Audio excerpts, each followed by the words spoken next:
نبیوں کی وراثت ہوتی نہیں، یہ باغ بدعت ہو یا کچھ بھی، سب سلمان کا حصہ ہے، سب سلمان کا حصہ ہے، یہ جانت یا پیغمبر ہے۔ اعوذ باللہ من الشیطان الرجیم، بسم اللہ الرحمن الرحیم۔ یا ایھا النبی قل لازواجک ان کنتن تردن الحیاۃ الدنیا وزینتها فتعالین امتعکن واسرحکن سراحا جمیلا وان کنتن تردن اللہ ورسولہ والدار الآخرہ فإن اللہ اعد للمحسنات منکن اجرا عظیما۔ یہ آیات جو ہیں یہ سورہ احزاب کی ہیں اور 21ویں پارے کا بالکل آخر ہے۔ نبی پاک صلی اللہ علیہ وسلم کے گھر میں اکثر کر کے غربت رہا کرتی تھی، اور یہ غربت اختیاری تھی۔ اختیاری غربت اس کو کہتے ہیں کہ اللہ تعالیٰ نے بہت کچھ دیا لیکن آپ علیہ السلام نے وہ سب کچھ پھر اللہ کی راہ میں دے دیا۔ اس کو کہتے ہیں اختیاری غربت، کہ اب گھر میں کچھ بھی نہیں ہے، اللہ نے بہت کچھ دیا لیکن حضور علیہ السلام نے وہ سب کچھ پھر اللہ کی راہ میں دے دیا۔ اب جب حالات کچھ آگے بڑھے اور جنگیں ہوئی اور فتوحات ہوئی، مال غنیمت آیا اور آپ علیہ السلام نے وہ مال غنیمت تمام کا تمام صحابہ کرام میں تقسیم فرمایا۔ اب جو غریب صحابہ تھے وہ بھی خوشحال ہو گئے،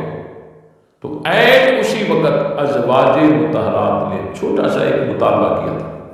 اور وہ مطالبہ ناجائز بھی نہیں تھا، جواز کی حدود میں تھا۔ وہ مطالبہ یہ تھا کہ اے اللہ کے رسول، جب غربت تھی اس وقت ہم نے بھی نہیں کہا، اب حالات کچھ بہتر ہو چکے ہیں، اگر آپ ہمارے خرچے کو تھوڑا بڑھا دیجیے۔ اب یہ مطالبہ ناجائز بھی نہیں تھا، بیوی اپنے خاوند سے مطالبہ کر سکتی ہے، لیکن یہ بات اللہ تعالیٰ کو پسند نہیں آئی کہ حضور علیہ السلام کی بیویاں نبی کے ساتھ رہنے والیاں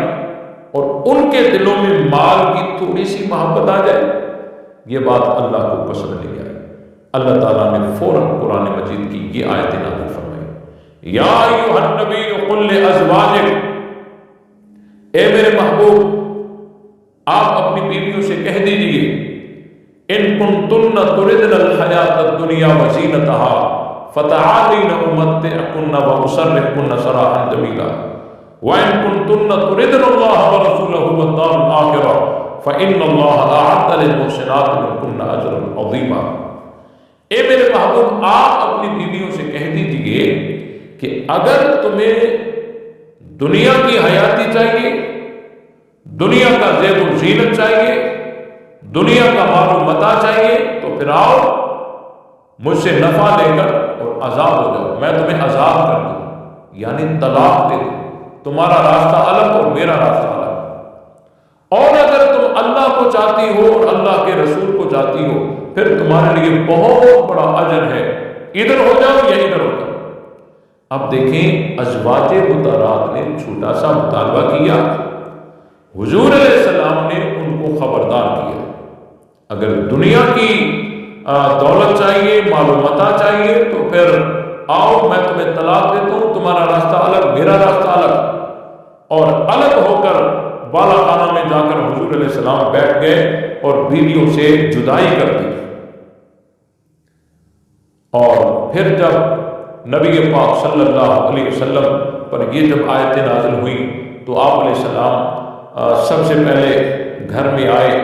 اور حضرت عائشہ صدیقہ طیبہ طاہرہ رضی اللہ تعالی عنہا جو حضور علیہ السلام کی پیاری بیوی تھی، آپ علیہ السلام نے حضرت عائشہ نے فرمایا، عائشہ میں تجھ سے ایک بات پوچھوں گا، جواب دینے میں جلدی نہ کرنا،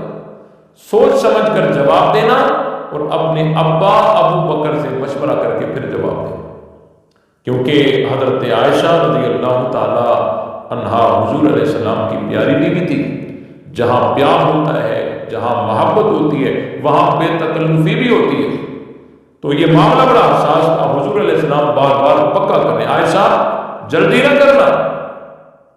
سوچ سمجھ کر جواب دینا، اپنے ابا ابو بکر سے مشورہ کر کے پھر جواب دینا۔ حضرت عائشہ نے عرض کیا، اے اللہ کے رسول آپ پوچھیں تو صحیح۔ پھر نبی پاک صلی اللہ علیہ وسلم نے قرآن مجید کی ان آیتوں کی تلاوت کر دی،